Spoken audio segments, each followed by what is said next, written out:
Welcome to the Heartfire Rising podcast, personal growth in less than 5 minutes. I'm your host, Danielle Pailly. Thank you for being here.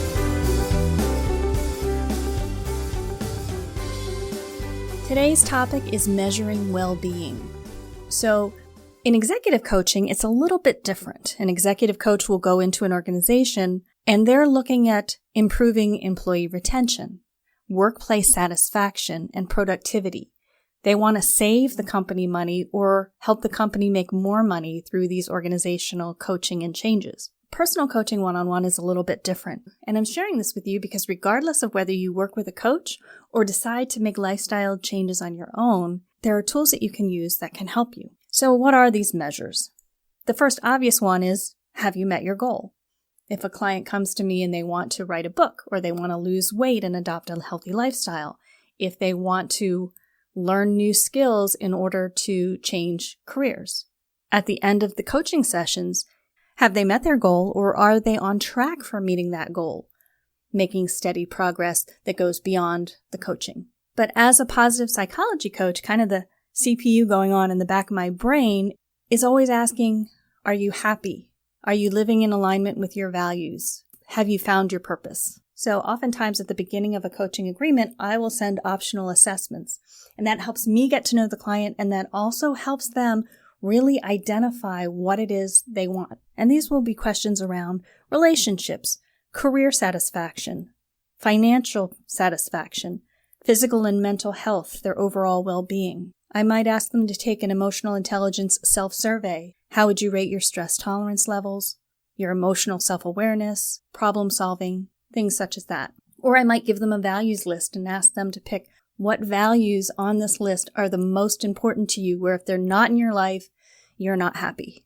Independent of this, there are other tools that I use and you can use personally. If you go to the University of Pennsylvania's Department of Penn Arts and Sciences website, I will include a link in the description of this episode, but they have a whole slew of well-being surveys. Now, they're not a survey that you take in a magazine where you get to the end and it'll say, congratulations, you scored a 9 out of 10. You're super happy, but here's how you can be even happier. But what they will do is give you a snapshot of where you are now compared to the national norms and a number to kind of let you see where you are today. And the trick is, make whatever changes you're making, make steady progress, and go and take that same test 6 months from now, 1 year from now, and notice if the measures improve. What changes did you make that led to that improvement? The ones that I like on that site, and again, there are many, and you can choose what works for you, but if I had to pick some, there's a PERMA test, and that measures positive emotions, engagement, relationships, meaning, and accomplishment, with the overall goal of seeing if you're flourishing. And by flourishing, it looks at your positive mental health and your overall well-being. The other one I really like is the Authentic Happiness Survey, which measures happiness not today, but how you are in general over time. Those are 2 really good measures to take now, and again, 6 months and a year from now. And the other one that's on this site and also on the viacharacter.org site, again, I will include that link as well, is a strengths test. And it'll show you your top strengths such as love, creativity, honesty, zest, whatever it is. And on the VIA Character site specifically, they'll offer some suggestions for how to use those strengths.